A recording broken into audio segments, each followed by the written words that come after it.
Decode Your Burnout fans, and welcome to another episode with me, Dr. Sharon Grossman. Today, I have Sybil Stewart on the show. And if you are not familiar with her, she is, or at least at some point, was an HR director, and she has become a speaker, brand strategist, and business coach known for a little quote unquote sage advice. Primarily advocating for women, people of color, and the neurodiverse, she empowers them to redefine professional and to own their brand without compromising their story. Her newsletter and blog, which is called Brandology, educates readers on how to build a strong personal brand, negotiate, and empowers them to enjoy life after corporate. As a serial hobby hopper, when she isn't speaking and coaching, she performs with the North Carolina Harp Ensemble. So juicy. Well, Sybil, I'm so excited to have you on the show. Welcome. Thank you so much for having me today. And I'm all very much excited about talking about burnout because burnout is how I left corporate. And I help women realize, people of color, neurodiverse, don't wait till you get to burnout, leave before that time comes, if you can.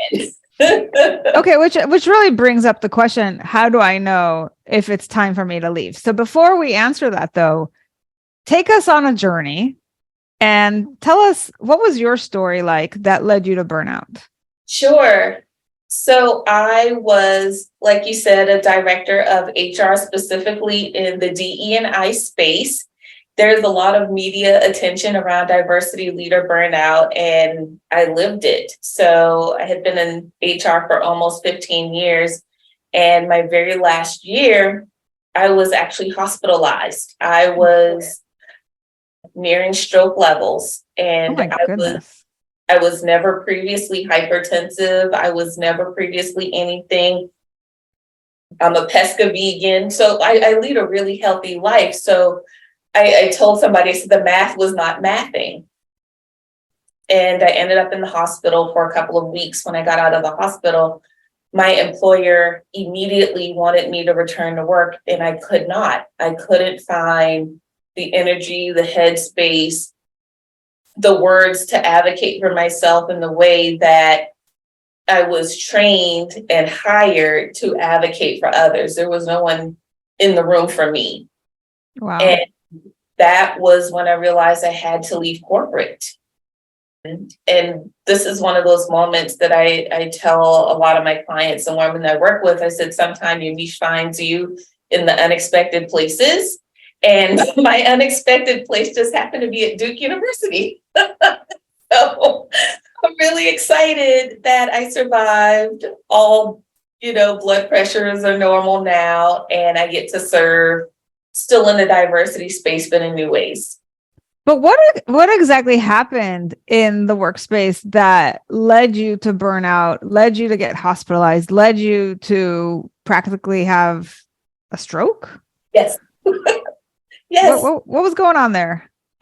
Lots of microaggressions happen in the diversity space. And when you're the only, it amplifies all of the experiences. So I was the only person of color in leadership in the entire organization. That's a different type of pressure. I was the only person championing for diversity programs in the organization. That's a different type of pressure. And not having tools or resources or support or administrative staff like every other director, right? I was not asking for special treatment. I said, I'm the only director without these tools and access to this information. Why? Yeah. And the only thing that made sense was I was the person of color. I was a diversity person, and I was called to figure it out. And when I saw those level of inequity in the workplace, it weighed on me because now you're jeopardizing my job, you're jeopardizing my livelihood, and I don't understand. And then everything dominoed from there. I started having panic attacks. I started getting really anxious about showing up, trying to figure out who was going to undermine me on what particular day I went to work, realizing no matter the training I did, people couldn't get past how I looked or why I showed up in the workplace in the way I did. And when people are uncomfortable, they lean into the stereotypes associated with what they see. And none of those, Pause. Repeat that. when people get uncomfortable, they lean into the stereotypes based off of what they see. So my reputation no longer mattered. Wow. That's a powerful statement. That's a really powerful statement. Thank you. Thank you. Yeah. So I'm listening to this and I've got a question and I have to ask. So here you have an organization that hires you specifically to be the DEI person. And then they don't give you any resources. So is it what I call the check the box syndrome, or am I missing something? Like, is there something else going on? Why did that happen? Because you would think, like, if they really didn't care, they wouldn't even have hired you in the first place, right? So is it like a perception thing, or do they really care, but then don't prioritize it? I think it was both. And I think the perception, especially on the heels of George Floyd, was everybody needs a diversity champion. You get extra kudos if you hire a person of color, even though statistics show that predominantly it's white males who are the diversity C-suite, but we're 80%. Whoa, for real? 80%. That's crazy. So, right, they thought the jobs are going to women, people of color. No, they're still figuring it out. And the other part that I don't think people realize is allyship is hard. And most people are not prepared for the difficult conversations that come from being an ally. And when you have to realize your habits are informing the systems that you work for, then you have to look at you. And most people don't want to have that conversation with themselves. And so it's really easy to say, this person is against culture, or this person is not a good fit, or I don't know why this person is trying to make me be something I'm not. And that's not it at all. Wow. Okay. So we have you as the only person of color in the organization. You are the only person of color in the organization, or any person at all in the organization, that's championing for these causes. You get no support and you feel undermined. Yes. And then you're saying that people are then leaning into their stereotypes on top of all of it. Correct. And I don't talk above a whisper, but I distinctly remember being called angry in certain meetings when I stood up for myself or set boundaries. I remember being called unprofessional, which I've got 3 of those moments. That's one of them. And I remember those moments thinking, but what about everything I've done up until the day that I disagreed with you specifically, or disagree with the actions specifically? Right. In other words, as long as you agree with me, you're professional. Correct. Amazing. Okay. Right. And then I feel like there's a cliffhanger here. So what are the other 2 unprofessional moments? The second time, which actually was the first time in my career, very first job I got called unprofessional, was when I reported sexual harassment against a senior leader. Whoa. And I got terminated about a couple of weeks after I reported it. Man, you could write a book on this stuff. This is insane. And this is insane. Listen, if anybody's listening to this and you've got insane stories about the workplace, bring them here, because I love all these I want to expose all of it. Unbelievable. Okay. So we've got like 2 unprofessional moments, quote unquote. What's the third? The third one was when I chose to challenge the unfair dress code in the workplace. And I wasn't challenging it in a way where I was showing up in anything skimpy, but I wanted to be able to advocate for what we now call the transgender population. Before that became, the title and term, there was a very specific woman who wanted to wear boots, jeans, etc. on dress down day. And being a woman in the workplace, it's like, no, dress down day for you is still, you wear a skirt, you wear stockings, you wear things. So I very intentionally dressed out in a what I call gender agnostic attire. I was still pressed, clean, appropriate, and got called unprofessional because HR isn't allowed to do these things. So for those of us who are verbally challenged, give us a visual. What did you come dressed as, and what was the expectation that would have been quote unquote professional? Yeah, so the expectation for women, even on dress down days, were that we were still going to wear some sort of khaki or slacks, perhaps a modest skirt, of course, below the knee, and you could wear something. It couldn't be sleeveless. It had to be a cap sleeve. If you wore something sleeveless, you had to put a blazer or a sweater on top of it. I showed up in Timberland boots because I own them. I wear them in the wintertime. It was chilly outside. Very appropriate footwear. Jeans did not have holes in them. They weren't extremely baggy. And I had on a button-down shirt. Nothing screams inappropriate about that, and yet I was called unprofessional. And did they tie it into what you were trying to advocate for, do you think? Or was it like, what do you think was going on? They thought I was just being noisy for no reason.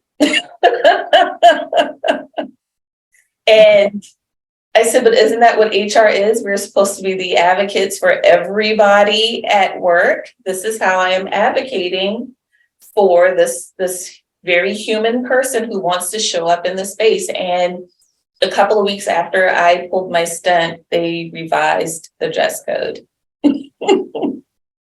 Wow. And what happened to that employee that you were trying to advocate for? They stayed there. I left, obviously, because once you challenge a system in the ways that I've been known, you can't stay long thereafter. So I knew I was writing my termination. I told somebody this. Every time I stood up for myself, I knew I was writing my termination letter. Which is a really important message. And I want to talk about this for just a moment. There's probably people listening to this right now that are like, I feel that every day when I go into work. And I've been thinking about standing up for myself, advocating for somebody else, or just leaving because this place doesn't reflect my values, right? And I feel stifled, or I feel like, there's just unfair treatment or whatever's going on. And that's scary for a lot of people, right? Because we don't like uncertainty. And it's like, what am I going to do after this? Is this going to haunt me for the rest of my life? Am I going to get some sort of bad reputation that nobody's going to want to hire me? What would you say to people who are stuck in the fear and therefore not leaving their jobs? Don't let fear cost you your life, because there will always be another employer, or create your own income, which is why we see so many people embracing entrepreneurship. The uncertainty is in the system that we know is not working, yet its design is functioning in the way that it's intended. And until enough people are willing to be comfortable with the uncomfortable, we're going to continue to see burnout. We're going to continue to see workplace trauma. And I likened it to effects of PTSD. Yeah. And every time I talk with a mental health professional, they say, yes, these are signs of PTSD. It can take anywhere from 3 months to 3 years to get over it. And all you're doing is re-triggering yourself if you don't find an organization that's going to support you and how you show up in the world. Yeah, so true. And we don't want anybody to go through what you went through, where you ended up in the hospital in really serious physical and emotional distress, right? It's just, no job is worth that. And as you said, there's lots of jobs out there. So you just have to go and figure out a place that actually meets your values and doesn't stress you out. I mean, we always talk about this. You spend too much of your life at work to have it be toxic. Like, it just doesn't work. Right. Yes. Okay. So I know we kind of went on this path, but really you're here to talk to us a little bit more about, are you letting the workplace define you? And, you've been through it, and you're talking about how people can redefine professional, right? So there are some myths when it comes to this, and we've already heard, what other people think is unprofessional can be ludicrous. Yes. But we want to hear your version. So what do you think is a myth when it comes to being professional? I think the first myth about professional in the workplace is that the people who blend in win, and that's simply not true. Mm, Right? The workplace is still very much a pyramid. I don't care how flat an organization says they are. The people who stand out accelerate, and the people who figure out how to brand themselves well get ahead. And that does not mean that you're the smartest person in the room. That means that you created a story so powerful that everybody believed it. And that's how people get to where they want to be in the world. So in the entrepreneurial space, we call that branding and Yes. positioning, right? But when you're an employee, you really don't think about things like that unless you're like a marketing person, right? And so for all the people listening today who are like, I have no idea what you're talking about. How do they do this? How do they get to a point where they find a story to share about themselves that really defines them, where people are like, oh, and then they can accelerate their growth in the workplace? Yes, it's about figuring out what you enjoy and what your skill set are and selling it to an organization. Later in my career, I started writing my own job descriptions so that I knew what I was going to or not apply for. And that's exactly what I coached my executives to. I said, write the job description first, then go find it. I love it. Because somebody needs your skill set, somebody needs your wisdom. And I'm going to add to that a little woo woo for those of you who are into that. I believe that you're calling in what you want because you have total clarity. You've put it down on paper. And usually we don't do that, right? We're like, okay, who's going to take me? What do you want from me? I'll do whatever you want. That doesn't really work. Okay. So I love to tell this story. I had a client once who came to me in a panic. And she was like, my au pair just quit on us. And she had these two little kids. And she's like, I don't know what I'm going to do. And she was having a really hard time finding somebody. So I said to her, take out a piece of paper and write out exactly what you want in an au pair. And really, like, the analogy I gave her was like, do you remember the movie Mary Poppins? Yes. How did the movie start? Do you remember? With the letter, the kids tore it all in the, So the kids wrote the letter. The parent threw it, like tore it up and threw it. And then it went up, the chimney, and then she got it. But basically they manifested her because everything that they wrote in that letter, that's who she was. And she showed up and it was like, to the T. And so I was like, for fun, let's do this Mary Poppins exercise. Like, just write it down. And I have to tell you something. It wasn't a week later that she called me and she's like, Sharon, you're not going to believe this. She was like in tears. She's like, I literally found the most amazing person. Let me tell you about when I got very clear about writing my own job description first. And I tied a salary to it. Oh, that's so powerful. And I doubled my income in 9 months because I got extremely clear. I put $1 down to that job description once I understood the value that I was bringing to the organization. And that was the exact dollar of the job offer. That's amazing. I'm so happy that you shared that. Right? Because yes, we're debunking myths, but it's also important to leave people with some actionable tips. And I think that if you haven't done that already, guys, try it. Free resource. Okay. Excellent. I love it. All right. And then, of course, if something that you write down absolutely manifests, definitely write us a note and let us know about it because we want to have all those stories to share.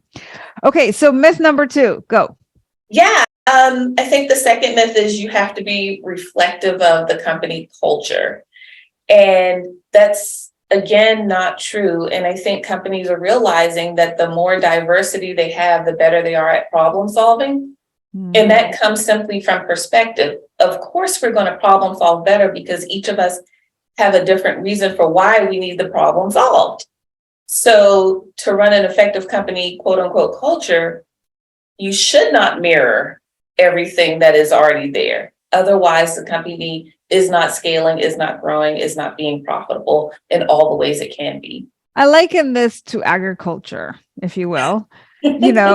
When we had this diversity of crops, We Yes. had healthier soil, and now we have monoculture, and it's killing our soil. Right. And I think it's kind of like the same way. If everybody's like all trying to be the same in a workplace, it's boring. It's imagine like if you went out to eat and all they had was pizza. Right. And you're like, but I'm not in the mood for pizza. And you're like, well, that's it. You can have this pizza place or that pizza place, or there's another pizza place down the street, but that's all we got. Like, that would be terrible. That's a nightmare. Exactly. Did you know that when cell phones first came out, and you remember when we were able to rotate phones? Because every developer was right-handed, they all flipped it this way. Oh, wow. And the first time a left-handed person did this, the phone didn't work because left-handed people. That's me. I'm left-handed.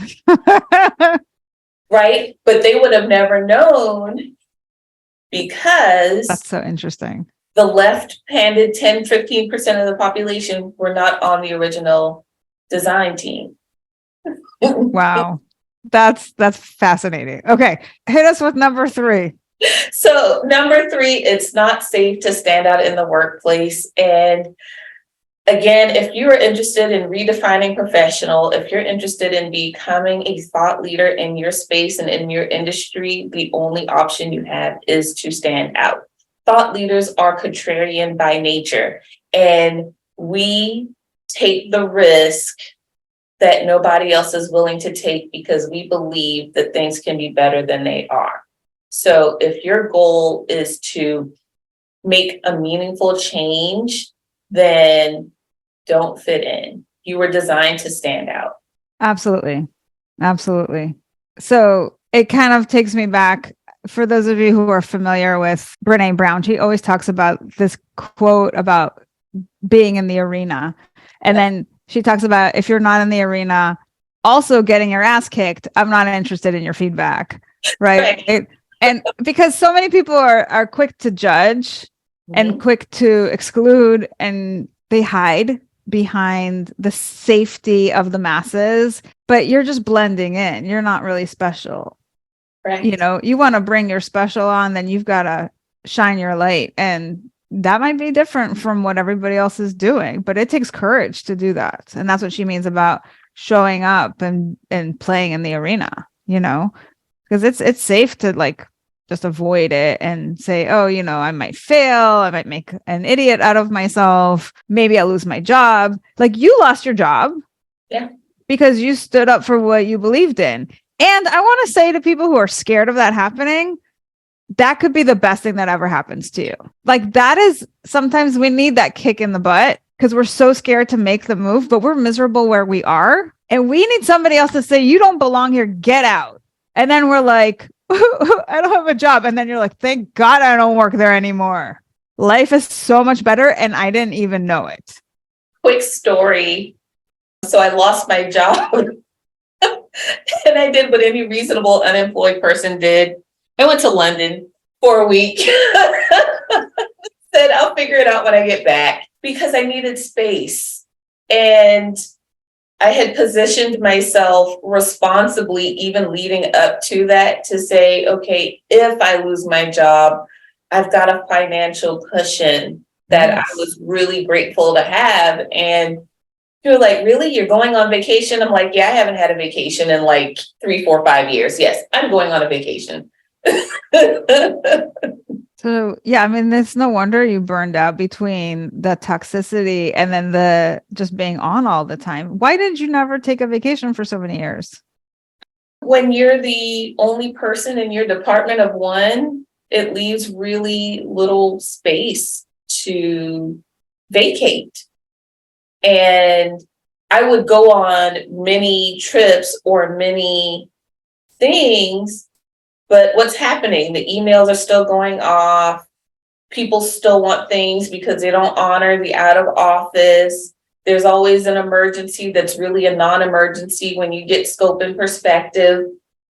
And again, it's just really about them trying to assert their quote unquote power over employees and people not saying, no, I'm on vacation. And I was guilty of it as well. right? I was guilty of not honoring my vacation. I own that. And so I know that now you're in a different space. And now what you do is you empower women in particular to own their space, to, as you say, redefine professional.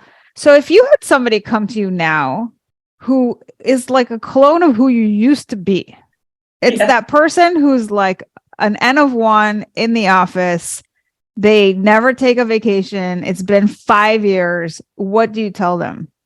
I tell them go reset, because you cannot, I know it's cliche, but you really can't pour from an empty cup. You really can't self-assess when your mindset is not where it needs to be. And what you'll find is a lot of these things will resolve themselves the minute you take a break. Mm-hmm. Yeah. I always think that it starts with your mindset. Yeah. Because we're so stuck in our heads that we can't make the move. So I always work with my clients first on the mindset, and just like imagine, and then what would it require? And let's just walk through it, like visually, mentally. Let's just problem solve. You're not doing anything yet in the real world, right? We're just playing. And then you figure it out, and then you start implementing the things in the real world. And all of a sudden, like your biggest fear doesn't transpire. Yes. I think the research says like 99% of the things we prepare for never happen. Exactly. And I'll actually ask a lot of my clients, especially the ones that, run anxious. I'll ask them, of all the things that you've catastrophized about, what percentage of them have come true? And they'll say like none. None. And I'm like, okay, so what I want you to do now is whenever your brain comes up with these stories, to tell yourself, there's like a 99.999% chance that this is never going to happen. Now, what do you do with that? Right? Because you can't let the 0.0001% chance of something happening take over your life. It just doesn't make sense. Yes. Yes. I've also been very careful about the clients I choose to work with, right? Because this is a partnership. Yes. Oh and my God, yes. Help them really understand the fine line between coaching and advising versus when they need therapy, and to say like, this is not the same thing, and to stand firm on that line, because the two intersect and overlap so frequently. And I would know because I'm both a therapist and a coach. And I don't do therapy anymore. I just do coaching. But I am really clear about when they need what, and I'll tell them straight up. And it's not just that for me in terms of selecting your clients, but also you got to find people who are willing to do the work. Yes. Because you could be stuck all you want, right? But if you want to stay stuck, I'm not going to be able to help you, right? You're going to have to want to change. And that's really just for anybody who's a coach. I mean, I think anybody would agree with that. So, but listen, I have to tell you something. I feel like I could talk to you for hours. This has been a total delight. I'm totally happy that you came on and you shared your story. So thank you very much for that. And now, if there's a woman out there or somebody who fits your other descriptions of person of color, neurodiverse, somebody who really resonated with your message of redefining professional, that wants to learn more about where to find you and what else you're up to, where should they go? Yes, definitely check out my website at www.thesagestewart.com. I'm also on LinkedIn at linkedin.com/n/thesagestewart. And definitely reach out, because it takes a community. No one is self-made. I tell people that all the time. The self-made people are lying to somebody. We all had help. Coaches have coaches. Yes. Thank you for saying that. Yes, people need to hear that. Coaches also have coaches. So yeah. And if it's not me, then let me help you find somebody who will be. Yeah. Thank you. Thank you so much. Yeah. For all of it, for the work that you do in the world, for the message that you're here to deliver, and for who you are as a role model, because that is really, really important. So thank you for all of that. So for all of you thinkers out there, what did you think of the show? If you're a feeler, how did hearing this make you feel? And for all of you doers, what are you going to do based on what you've heard? Regardless of what your personality code is, my goal is to spread the word that burnout is a unique experience. And by decoding it, you can find solutions that are equally unique to you. Help me spread this message by subscribing to the show on Apple or Spotify and leaving us a review telling us what you think, feel, or do differently because of the show. If you are watching us on YouTube, you can also leave me a comment or questions to answer in future episodes. And please recommend the show to anyone struggling with burnout. And if you're ready to take the next step with me to DYB, go to decodeyourburnout.com, and I'll see you right back here next week. Bye, everybody.